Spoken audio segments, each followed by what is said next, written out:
मैं Ravi, section officer, documentation section, election commission of India बोल रहा हूँ। आज दिनांक 15 मई 2021 है।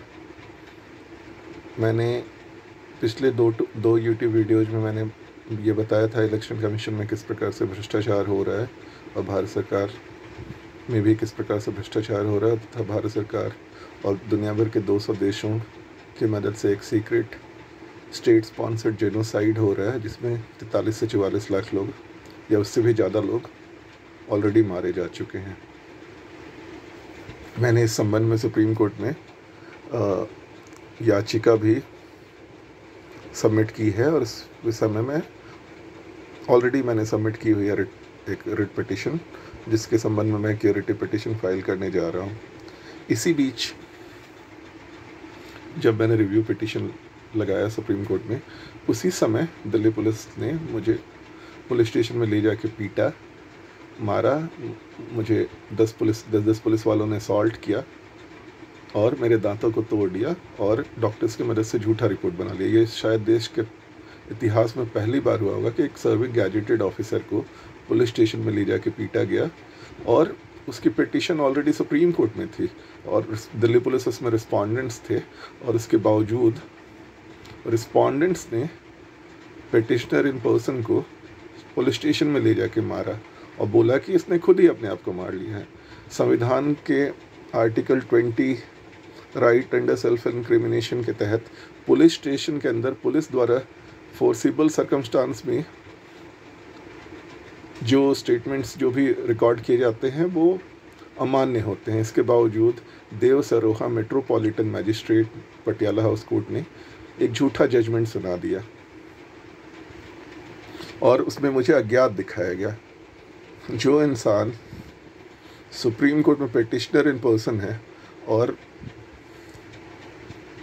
जिसने दिल्ली पुलिस पीसीआर को खुद फ़ोन किया था और दिल्ली पुलिस पीसीआर ने उसके नाम के साथ मैसेज भेजा, रवि नाम के साथ मैसेज भेजा, वह अज्ञात कैसे हो गया जब पीसीआर ने SI Kuldeep Yadav Chanakyapuri police station को पीसीआर ने बुलाया? तो आप खुद ही समझ सकते हैं किस लेवल की झूठी साजिश रची गई, मेरी हत्या की और झूठे रिपोर्ट्स बनाए गए। मैं पहला भारत का गैजेटेड ऑफिसर हूं जिसे भारत के राष्ट्रपति ने पागल डिक्लेयर कर दिया है और फिर भी वह कार्यरत है सर्विस में। वो इलेक्शन कमीशन हर दिन ऑफिस जा रहा है और काम कर रहा है। जो व्यक्ति 2019 में मैंने करीब 20 देशों की यात्रा की भारत सरकार के परमिशन से और इलेक्शन कमीशन के परमिशन से, मैं विदेश गया। मैंने अपने पर्सनल ट्रैवल एक्सपेंस पे मैं गया, प्राइवेट विजिट पे दक्षिण अमेरिका, अफ्रीका, यूरोप, एशिया मैं घूम रहा था। कभी जर्मनी जा रहा था, कभी इटली जा रहा था, कभी दक्षिण अमेरिका जा रहा था, कभी दक्षिण अफ्रीका जा रहा था। मैं घूम रहा था और जो किसी पागल इंसान को आप विदेश नहीं भेज सकते।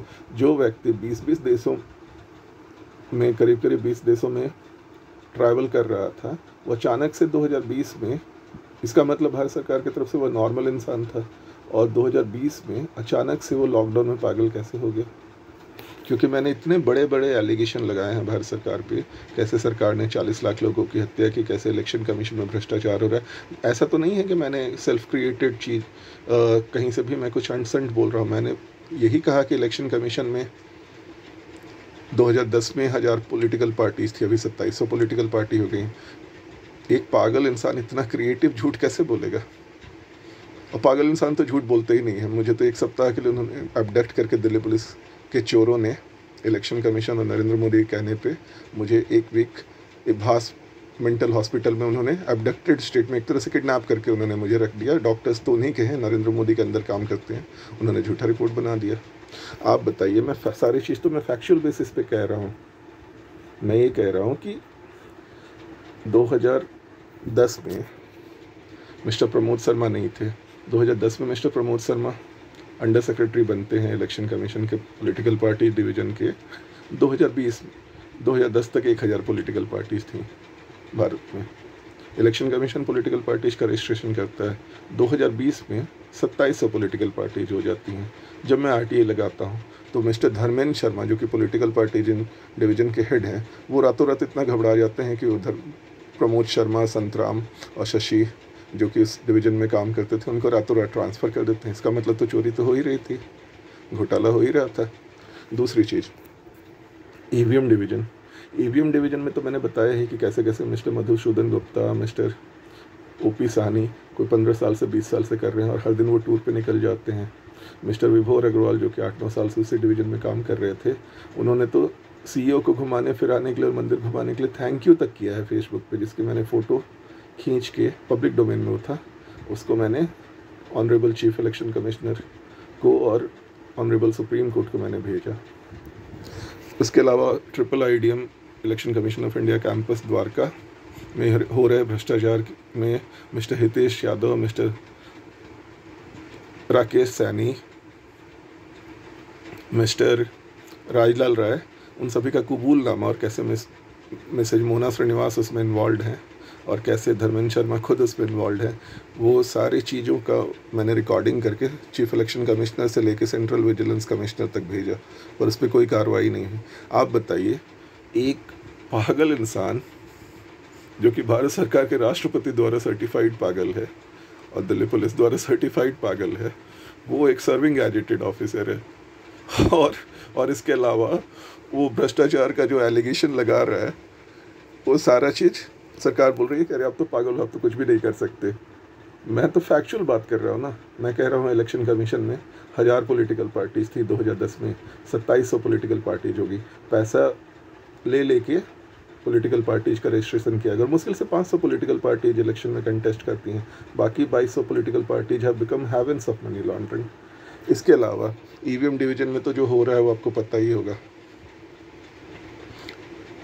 ईवीएम के बारे में तो कितने लोग क्या क्या क्वेश्चन उठा चुके हैं, उस पर मैं ज़्यादा कमेंट नहीं करूँगा क्योंकि मैं उसी ऑफिस में कार्यरत हूँ, पर आप मेरे बिना बोले ही आप खुद समझ जाइए उसमें क्या हो रहा है। इसके अलावा ट्रिपल आईडीएम का मैंने बताया कैसे टेंडर्स में घपला हो रहा था। ट्रिपल आईडीएम यानी ट्रेनिंग डिवीज़न जो है इलेक्शन कमीशन का द्वारका कैंपस, तो उसमें कैसे ट्रेनिंग में घपला हो रहा था, कैसे जान पहचान के लोगों को वहाँ पे नौकरी पर रख लिया गया था, जो कि वहाँ के सीनियर ऑफिसर्स के जो जान पहचान के लोग थे या उनके दोस्तों के जान पहचान के थे, किसी तरीके से उनका लिंक था। उन लोगों को प्राइवेट रिसर्चर्स के तौर पे उनको विदाउट हैविंग एनी क्वालिफिकेशन और having lower qualification under as लोगों को रख लिया गया था सीनियर रिसर्चर्स के तौर पे, और उनको सरकार में जो भी पॉलिसीज होती हैं उन सारे policy norms terms and conditions का वायलेशन करके उनको वहाँ पे अपॉइंटमेंट दी गई थी। इसके अलावा वहाँ पे जो बिल्डिंग बन रही थी उसमें हो रहे पुअर क्वालिटी मटेरियल का मैंने फ़ोटो वगैरह खींच के धर्मेंद्र शर्मा वहाँ के जो डीजी हैं, चीफ इलेक्शन कमिश्नर और सेंट्रल विजिलेंस कमिश्नर को भेजा था।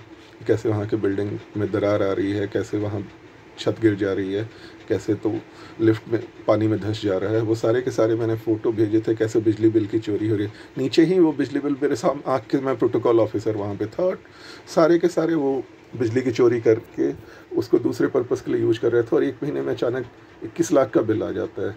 इसके अलावा मैंने नूर मोहम्मद, SB जोशी, वो कैसे 20,000 के टिकट की जगह पे 1,87,000 का टिकट से चुपके से थाईलैंड चले गए थे और वहाँ पे जाके उन्होंने सेल्फी खिंचाया और कैसे घूम फिर के उन्होंने सरकारी खर्चे पे एंजॉय किया। और वो आगे कैसे mister Santosh Kumar Dubey under secretary election commission Assam गए और वो चुपके से भूटान निकल गए और वहाँ लाइजन ऑफिसर के साथ उन्होंने फेसबुक पे फ़ोटो भी डाला और फ़ोटो खिंचाया। मिस्टर विभोर अग्रवाल ने कैसे CEO गुजरात को थैंक यू कहा है कि उन्होंने मंदिर वगैरह घुमा दिया उनको। और इसके अलावा कितने सारे इलेक्शन कमीशन के officers civil service code of conduct का वायलेशन कर रहे थे, उन सभी की फ़ोटोज़ मैंने चीफ इलेक्शन कमिश्नर को भेजी, सेंट्रल विजिलेंस कमिश्नर को भेजी। इसके अलावा इलेक्शन कमीशन ऑफ इंडिया में जितने की एडमिनिस्ट्रेटिव डिसीजन मेकिंग पोस्ट हैं उस पर कैसे 10-10 साल से 15-15 साल से कोई अंडर सेक्रेटरी हैं, कोई सेक्रेटरी हैं, कोई प्रिंसिपल सेक्रेटरी हैं, कोई सीनियर प्रिंसिपल सेक्रेटरी हैं, वो लोग एक ही पोस्ट पे हैं और कैसे वो डिसीजन मेकिंग या एडमिनिस्ट्रेटिव या फाइनेंशियल मैटर्स या पॉलिटिकल पार्टीज के रजिस्ट्रेशन से रिलेटेड मैटर्स पे कैसे वो डिसीजन लेके इन्फ्लुएंस कर रहे हैं और कैसे उनके डिसीजन से वो इतने पावरफुल हो चुके हैं कि उनके डिसीजन से ही सब कुछ होता है और उनके कैसे उनके प्रॉपर्टी और एनुअल एसेट्स और एसेट्स में कितना इम्प्रूवमेंट हुआ है, कितने गुना इम्प्रूवमेंट हुआ है, वो सभी अब सर्वविदित है। इसके अलावा एक आईएएस ऑफिसर अगर 21 साल की उम्र में अगर सर्विस ज्वाइन करता है और वो रिटायर होता है, तो 60 साल का में अगर रिटायर होता है, तो वो पूरी ज़िंदगी में अगर सैलरी वाइज आप जोड़िए तो 7 से 10 करोड़ से ज़्यादा नहीं कमा सकता। आप सोचिए इस देश में कितने सारे आईएएस ऑफिसर्स पे छापा पड़ता है, तो किसी का 200 करोड़ का बंगला मिलता है, तो किसी का 500 करोड़ का बंगला मिलता है, और प्रॉपर्टी उनकी 1000 करोड़, तो किसी की 5000 करोड़ की प्रॉपर्टी मिलती है। जो इंसान अपने पूरी ज़िंदगी में 21 साल में अगर अपॉइंट हुआ और 60 साल में रिटायर होगा आईएएस बन के, 21 साल में आईएएस बन के ज्वाइन किया और 60 साल में रिटायर होता है, पूरे ज़िंदगी में वो 7 करोड़ से या 10 करोड़ से ज़्यादा नहीं कमा सकता है। उसके 500 करोड़ के घर केवल उसके मिलते हैं, तो किस तरह से अर्न कर रहा होगा। और ये केवल एक आईएएस ऑफिसर के साथ नहीं है, इस देश के सारे आईएएस ऑफिसर्स के साथ यही सेम सिचुएशन है। किस तरह से इस देश में भ्रष्टाचार हो रहा है और क्या हो रहा है और कैसे टेंडर्स में हेराफेरी की जाती है, वो सारा का सारा मैंने पता लगाया, वो बताया कैसे इलेक्शन कमीशन IIIDM में बिना अंडर सेक्रेटरी के रूम में टेंडर्स बनाए जा रहे थे,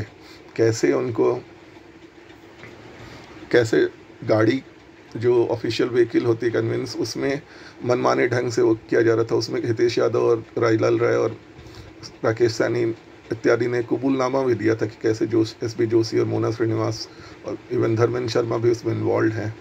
उन सभी की रिकॉर्डिंग्स बना के मैंने सेंट्रल विजिलेंस कमिश्नर और चीफ इलेक्शन कमिश्नर को भेजी थी। इतने सारे सबूत किसी ने अगर भ्रष्टाचार के विरुद्ध दिए हों, वो इंसान पागल कैसे हो सकता है। उसको भी भारत के राष्ट्रपति ने पागल डिक्लेयर कर दिया है। सुप्रीम कोर्ट बोलता है कि अरे आप तो मजाक कर रहे हैं। Ministry of home affairs central public information officer और मिस्टर जॉइंट और first appellate authority mister Ashutosh Agnihotri जो हैं वहाँ के जॉइंट सेक्रेटरी हैं, उन्होंने जवाब दिया है RTI में कि अरे हमने तो आपके सरकार ने मेरे पीछे मिनिस्ट्री ऑफ होम अफेयर्स ने NIA, IB, raw, Delhi police लगा दिया था और इंटरपोल से भी मेरा पीछा करवाया जा रहा था पूरे विदेश के सारे देशों में।